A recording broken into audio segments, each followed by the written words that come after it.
PUC प्रथम वर्ष के सभी विद्यार्थियों का आज की नई कक्षा में स्वागत है। दोस्तों, हम पढ़ रहे थे कुटिया में राजभवन। लेखक थे मैथिली शरण गुप्त। हमने पूरी कविता का सारांश देखा अर्थ सहित। वहाँ पर गलती से एक जो पद है वो रह गया था, तो आज हम जो पद रह गया है वो पढ़ रहे हैं और उसी के साथ साथ प्रश्नोत्तरों की थोड़ी चर्चा करेंगे। अगले क्लास में प्रश्नोत्तर स्लाइड्स के रूप में आपको दिखाए जाएंगे। आप उसी दौरान उसे लिख सकते हैं। अभी आज की क्लास में आप इस पद का अर्थ सुनिए और प्रश्नोत्तर में आप भी इसके वन लाइन आंसर्स ढूंढ सकते हैं। आपको कविता समझ में आई है तो इसके प्रश्नोत्तर लिखने की आप कोशिश करिए। ये पद जो रह गया है उसको मैं आप अभी पढ़ा रही हूँ। तीसरा पद कुल मिलाकर पुस्तक में आपके है। आपके सामने अगर टेक्स्ट बुक है तो आप उसमें देख सकते हैं। तनुलता सफलता स्वाद आज ही आया, मेरी कुटिया में राजभवन मन भाया। यहाँ पर कुटिया में राजभवन कविता में मैथिली शरण गुप्त जी ने सीता के मन के भाव को दर्शाया है।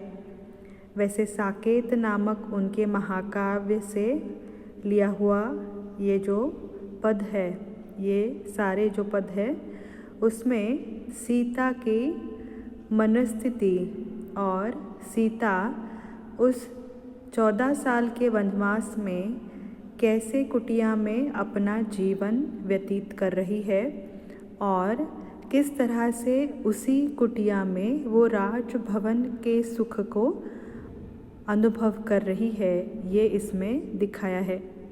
वैसे देखा जाए तो राम और सीता राजा रानी का जीवन उनका और प्रजा के हित में जीने वाले ये दोनों समाज के लिए, उस ज़माने के सभी लोगों के लिए आदर्श थे। और एक दिन उन्हें वनवास जाना पड़ा और वनवास में क्या क्या उनके साथ हुआ यह सब हम रामायण में जान चुके हैं। यहाँ पर सीता कहती है मेरी कुटिया में राजभवन मन भाया, यानी जैसे इस राजभवन न होते हुए भी राजभवन जैसी कुटिया में मेरा मन लग गया है। मैं बहुत ही आनंदी महसूस करती हूँ। हर एक चीज़ को वो यहाँ पर बताती है कि किस तरह का वातावरण यहाँ पर वन में है, मेरी कुटिया में क्या क्या है और किस तरह से इन सब से मैंने लगाव लगाया है और मैं इस तरह से कुटिया में भी राजभवन का अनुभव कर रही हूँ। तो हम सीधे इस पद पर आएंगे। किसलय कर स्वागत हेतु हिला करते हैं, मृदु मनोभाव सम सुमन खिला करते हैं। डाली डाली में नव फल नित्य मिला करते हैं, तृण तृण पर मुक्ता भार झिला करते हैं। तो आप स्लाइड में देख रहे हैं वो जो पद रह गया था वही पद मैं आपको पढ़ा रही हूँ। तो यहाँ पर संदर्भ हम लेंगे। सीता कह रही है, पहले दूसरे पद में वो कहती है कि मैं यहाँ पर स्वावलंबी बन गई हूँ, यहाँ पर मैं अपने पकवान खुद पकाती हूँ, यहाँ पर पसीना छूटकर मेरा जो शरीर है, मेरा जो जीवन है वो और स्वस्थ बन गया है, मैं और आरोग्यमयी बन गई हूँ। यहाँ पर मैं परावलंबी नहीं स्वावलंबी हूँ और अपने अंचल से हवा झलते हुए मैं नए नए व्यंजन भी यहाँ पर बनाती हूँ। यहाँ पर तो फल फूल सब कुछ है, सभी प्रकार का वैभव है और इस तरह से मेरी कुटिया में मुझे राजभवन का सुख मिल रहा है। तनुलता सफलता स्वादु आज ही आया, यानी शरीर नामक कृपर, शरीर नामक बेली को आज एक नया रूप मिला हुआ है और उसकी सफलता क्या होती है, उसका सौंदर्य क्या होता है, ये आज मुझे पता चला है। मेरी कुटिया में राजभवन मन भाया। किसलय कर, किसलय यानी कोमल, कोमल कर, कर यानी क्या, हाथ। यहाँ पर वन में हमारा स्वागत करने के लिए कौन है? राजमहल में स्वागत करने के लिए तो प्रजा होती है, राजमहल में स्वागत करने के लिए अन्य मंत्री या अन्य जो भी लोग अपने राजा के सभा में खड़े हैं वे सभी स्वागत हेतु बहुत सारे सेवक, बहुत सारी सेविकाएं मौजूद हैं। पर यहाँ पर कौन स्वागत करता होगा सीता और राम का? तो सीता कहती है कि कोमल हाथों से स्वागत यहाँ पर हमारा होता है। किसलय कर स्वागत हेतु हिला करते हैं। यहाँ पर जो पेड़ पौधे पत्ते जो है वो अपने कोमल हाथों से, अपने पत्तों से जैसे हमारा स्वागत कर रहे हैं, हवा जैसे, हवा के साथ वो हिलते डुलते हैं, तो हमें यह महसूस हो रहा है कि हमारा स्वागत करने के लिए यहाँ पर कोई मौजूद है। किसलय कर, कोमल हाथ जो है हमारा स्वागत करने के लिए खड़े हुए हैं। स्वागत हेतु हिला करते हैं, जो पेड़ पौधे पत्ते हिल रहे हैं वन के, वो स्वागत हेतु ही हिल रहे हैं, स्वागत के लिए ही हिल रहे हैं, ऐसी कल्पना जो है सीता करती है। मृदु मनोभाव सम सुमन खिला करते हैं, जैसे हमारे मन में किसी और के लिए, किसी और के स्वागत के लिए जो भाव, जो इमोशंस होते हैं, जो प्यार होता है, वैसे ही इन सभी फूलों में भी है। जो जो फूल खिले हुए हैं वन में, उन फूलों में भी एक प्रकार का प्यार, अपनापन। हम जब भी किसी का स्वागत करते हैं वो अपनेपन से करते हैं, बहुत सारे प्रेम के साथ करते हैं, बहुत आत्मीयता के साथ करते हैं। तो वैसी ही आत्मीयता, वैसा ही अपनापन इन सभी फूलों और सभी पौधों से, पेड़ों से हमें मिल रही है। मृदु मनोभाव सम सुमन खिला करते हैं। सुमन यानी कौन? फूल। तो फूल यहाँ पर ऐसे खिलते हैं जैसे कि वे मन से, हृदय से हमारा स्वागत कर रही हैं। डाली डाली में नव फल नित्य मिला करते हैं। यहाँ के हर पेड़ में हमने देखा कि डाली डाली में कितने सारे फूल जो है वो लगते हैं रोज़, और वो भी अपनी मिठास हमें देकर हमें तृप्त करते हैं। नए नए फल फूल से लदी हुई हैं ये डालियाँ, और वे हमें किसी प्रकार की कमी नहीं महसूस कराती, ऐसी भावना यहाँ पर सीता की व्यक्त होती है। तृण तृण पर मुक्ता भार झिला करते हैं। तृण तृण पर, तृण यानी क्या? घास, है ना।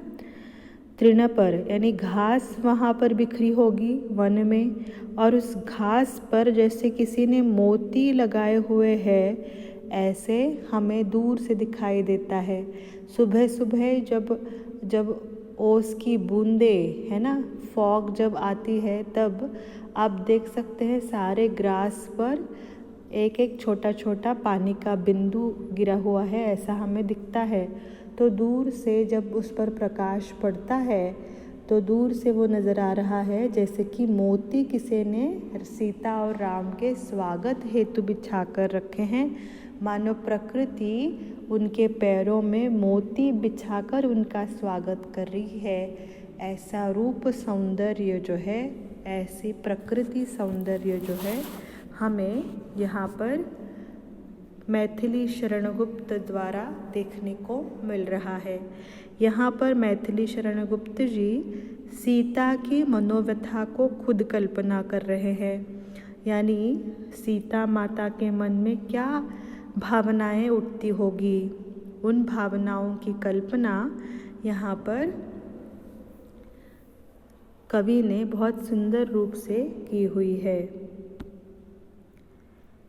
यहाँ फिर एक बार हम और एक पद यहाँ का देखेंगे, जैसे कि निधि खोले दिखला रही है प्रकृति निज माया, मेरी कुटिया में राज भवन मन भाया। कहता है कौन कि भाग्य टगा है मेरा, वह सुना हुआ भय दूर भगा है मेरा। कुछ करने में अब हाथ लगा है मेरा, वन में ही तो गृहस्थ जगह है मेरा। तो निधि खोले दिखला रही है प्रकृति निज माया। ये जो प्रकृति है, ये जो नेचर है, जो वन है, उस वन में प्रकृति हमें अपना असली रूप दिखा रही है, अपना सही निज रूप दिखा रही है। निधि खोले दिखला रही है। निधि यानी क्या? प्रकृति के पास जो जो सौंदर्य रूपी खान है, सौंदर्य रूपी खजाना है, वो आज हमें वन में आने के बाद देखने को मिला है। और ये प्रकृति हमें अपना असली रूप मानो, असली माया, असली रूप जो है वो दिखा रही है। क्या जादुई वो सौंदर्य है, वो सौंदर्य हमें यहाँ पर आकर देखने को मिला है। ऐसी मेरी कुटिया में राज भवन सा सुख मैं भुगत रही हूँ, ऐसे सीता कहती है। कहता है कौन भाग्य ठगा है मेरा, किसने कहा कि मुझे मेरे भाग्य ने फंसाया है। यहाँ पर मुझे जो भय था वो दूर भगा है, और अभी अभी तो कुछ करने में हाथ मेरा लगा है, यानी श्रम क्या होता है, मेहनत क्या होती है, इससे मेरी पहचान आज हुई है। और इस तरह से इस वन में मेरी गृहस्थी जगी हुई है, ये सीता कहती है। अंत में वो कह रही है, ये वधू जो बनकर आई हुई थी जानकी, सीता, वो आज निज रूप में किसी की पत्नी बन गई है। वो रानी तो थी, राजकुमारी थी, है ना, सम्राज्ञी थी, पर आज निज रूप में वो सीता बन गई, वो जानकी बन गई। फल फूलों से लदी डालियाँ मेरी, हरे पत्तले भरी थालियाँ मेरी। मुनि बालाएं हैं यहाँ आलियाँ मेरी, तटिनी की लहरें और तालियाँ मेरी। यहाँ पर फल और फूलों की कोई कमी नहीं, मेरी थाली में फल और फूल सजे हुए हैं।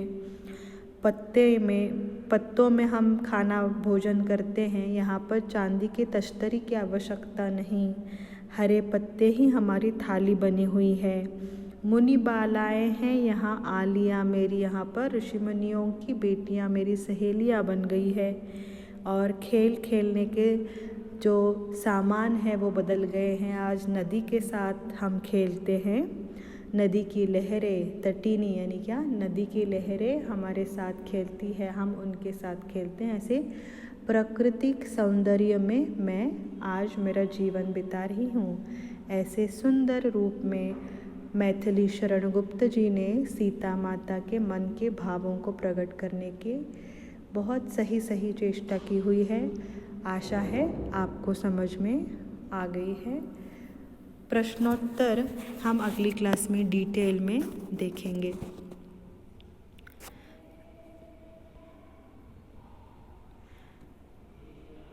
यहाँ पर 1 लाइन आंसर जो है वो मैं आज डिस्कस करती हूँ कि जहाँ पर कुछ प्रश्न जो है वो इन पदों पर ही आधारित है। फिर जो 3 मार्क्स के लिए आने वाले प्रश्न हैं वो अगली क्लास में स्लाइड्स में आपको दिखाया जाएगा। ससंदर्भ भाव स्पष्ट कीजिए, ये जो प्रश्न आपको आएगा इस पर आधारित, वो प्रश्न भी आपको स्लाइड के रूप में, यहाँ पर 2 पद आपको दिए गए हैं प्रैक्टिस के लिए। वैसे परीक्षा में कोई भी पद आ सकता है, पर 2 पद आपको फॉर एग्जाम्पल दिखाए जाएंगे। सीता का मन कहाँ पर भाया। सीता माता का मन यहाँ पर कुटिया में, वन में स्थित जो कुटिया है उसमें उसका मन भाया है। पहली ही लाइन में इसका उत्तर है ना। सीता जी के प्राणेश कौन थे। प्राणेश यानी कौन, उनके प्राणनाथ राम, उनके पति। सीता जी कुटिया को क्या समझती है। कुटिया को सीता जी राजभवन समझती है। नवीन फल नित्य कहाँ मिलते हैं, ऐसा अगला प्रश्न है कि नए नए फल डालियों में, वन की डालियों में मिलती हैं। डाली डाली में नव फल नित्य मिला करते हैं, ऐसा यहाँ पर हमने पदों में पढ़ा है।